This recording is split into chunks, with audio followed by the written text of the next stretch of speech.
Hi class, I'm doing the Cold War and I decided to interview my dad, Patrick. Hi.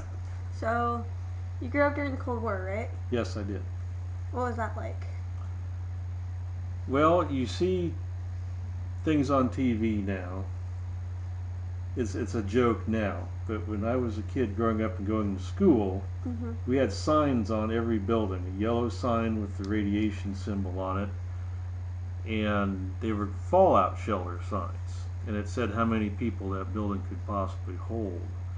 We used to have practice sessions in class where we would hide underneath our desk in case of a nuclear attack, like that was supposed to help. But I guess it was meant to make us feel Mm-hmm. better, like we actually could do something. We had probably once every 3 or 4 months we would have a nuclear attack drill where we would have to get underneath the desks and or go to the basement or whatever the Mm-hmm. case may be. Again, like that was going to help. But So it was just like a regular part of things, like a tornado drill or a fire drill. absolutely, yes. Was it shown in like culture or anything? Was there like songs like making fun of the Russians, like other stuff making fun of the Middle East? How would you kind of compare that? I can't remember any real songs making fun of the Russians per se or the Soviet Union at that time. There were a few songs, I can't remember the names of them now, but they would reference nuclear war or Mm-hmm. obliteration of mankind or things like that. But do you think you'd be able to compare the United States and the Middle East now, that tension, to what was going on Oh, from the what years? the tension now with what's going on in the Middle East and the war on terrorism was nothing like what we grew up with during the Cold War and the threat of complete annihilation of mankind, basically. Mm-hmm. Either nation at that time, the Soviet Union or the United States, could obliterate humankind several hundred times over with their Mm-hmm. nuclear arsenal.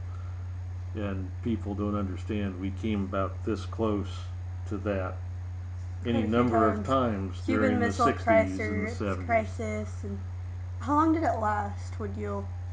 The Cold War? Yeah, Well, the Cold War lasted from the end of World War II, for all practical purposes, in 1940 1945 until the collapse of Eastern Europe and the Soviet Union in in the 90s. 1991. So, Or 1990, mm-hmm. excuse me, I believe is actually the proper date. All right. So, what was that like when you found out that the Russians were and the Soviet Union was no longer a threat? Was it kind of were they losing their threat towards the end with the rebellions and revolts going on? Like they kind of like went under the back burner, or were they always there until they just couldn't take it anymore? Well, I was in the service, and as an officer in the service, and I had a high enough security clearance that we knew where we were at, that from the 50s on, the Soviet Union was on the point of economic collapse at any Mm-hmm. moment from the 1950s through 1990. Um, we knew what their capability actually was in conventional warfare. They knew what their capability was.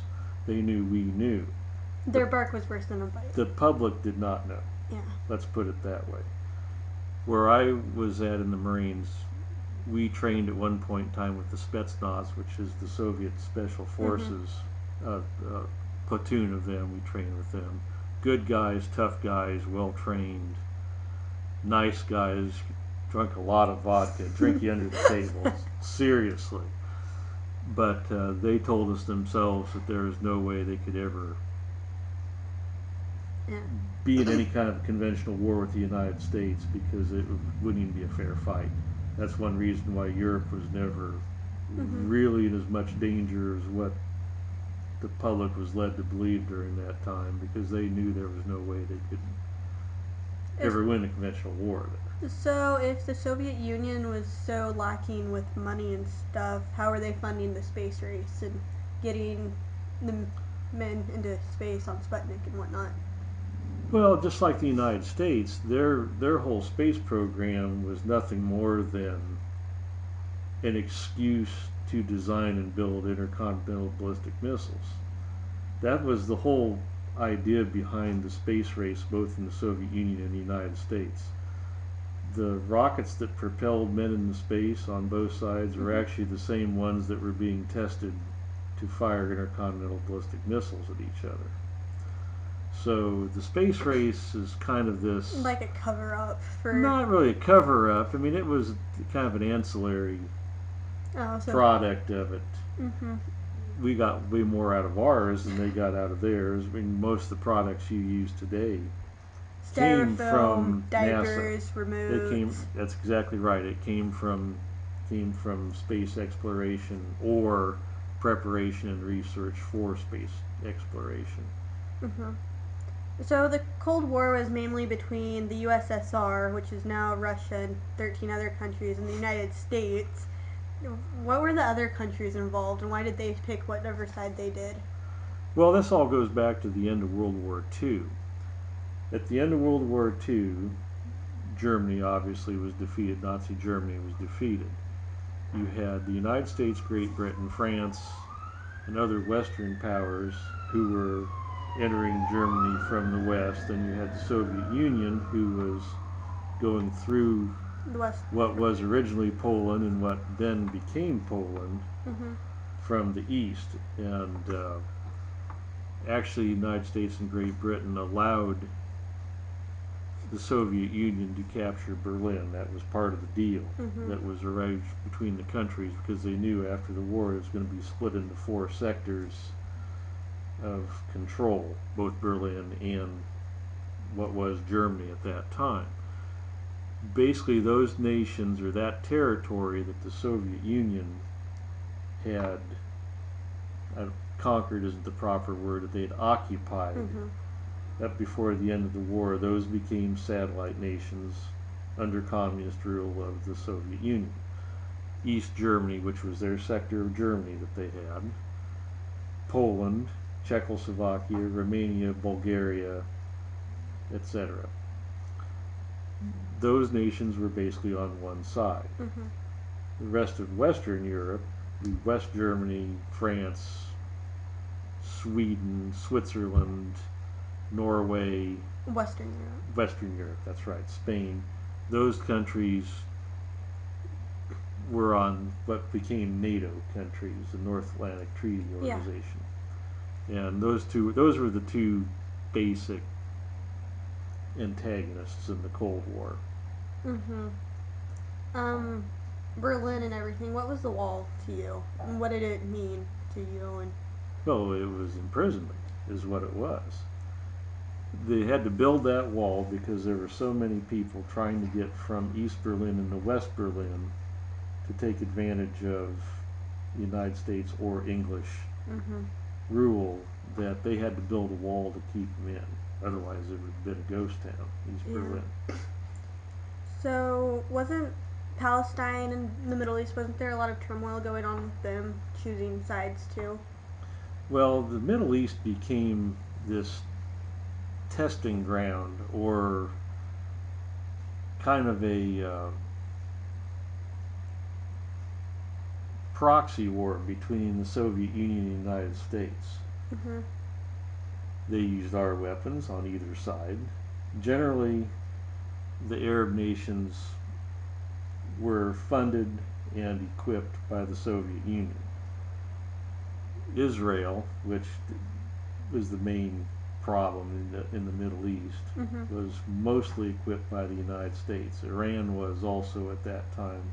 The Shah of Iran was an ally of the United States. Saudi Arabia was an ally of the United States. And most of these wars that were fought were these proxy wars where we were basically testing our equipment, but weren't actually using it ourselves, if that makes sense. Like before, during World War II, when they obliterated that town in Spain, right? Yeah, that's exactly what happened in the Spanish Civil War, is that Nazi Germany was on one side supporting Francisco Franco and his fascist regime, where the Soviet Union then was representing or was supporting the Republicans, or what was the king before that. And basically that was just trial war between the Soviet Union and Nazi Germany. For guinea pigs. Yeah, well, and to train their men Mm-hmm. because their own soldiers and troops fought in that war also. Mm-hmm. Pilots mostly. South America was somewhat involved, right? Well, Cuba in specific. in the Cold War? Yeah. Well, yeah, they were because Cuban Missile that's Crisis. a long, sad history in the United States. Basically, in my opinion, in the late '50s, there was a revolution in Spain, or excuse me, in Cuba. Mm-hmm. Now, Cuba was a nation that was supported by the United States before that, and they had a president there, and I want to say his name is Baptiste, and they were horribly corrupt, terribly corrupt. Mm-hmm. Uh, Basically, Cuba was and Havana was a big gambling town. Just it was like Las Vegas is, only 50 times more sleazy. Mm-hmm. You know, at that point in time. Bunch of people made a lot of money. Organized crime made a lot of money. People were horribly poor, and Fidel Castro and Che Guevara led a communist uprising. It's basically just a revolution, Mm-hmm. but they were backed by the Soviet Union and supplied by the Soviet Union. Therefore, they became a satellite of the Soviet Union. We had our own disastrous involvement in that, in the Bay of Pigs invasion, Mm-hmm. which turned out poorly. And that led to an embargo of Cuba by the United States, to where we can't have any trade with them. To this day, we don't, to speak of. To this day, travel is completely restricted there. I mean, now you can get restricted visas to go to Cuba. How do you get your cigars? You don't. Alright, Well, you're not supposed to. Let's put it that way. Alright. I cannot tell a lie, but you're not supposed to. But yeah, it led to the Cuban Missile Crisis, where the Soviet Union wanted to put intermediate range Mm-hmm. nuclear weapons in Cuba. In And fact, Cuba's what, like an hour away from Florida? An hour I think and a half? Cuba is 90 miles. 90 miles from the tip of Florida. Yeah, so they could have reached, their intermediate range missiles could have reached Washington D.C. from Cuba. That doesn't sound good. No, it wasn't good, and of course that caused a big problem, Mm-hmm. and we came this close once again then, the nuclear annihilation, although I'm not sure it was near as close as what people want to believe it was.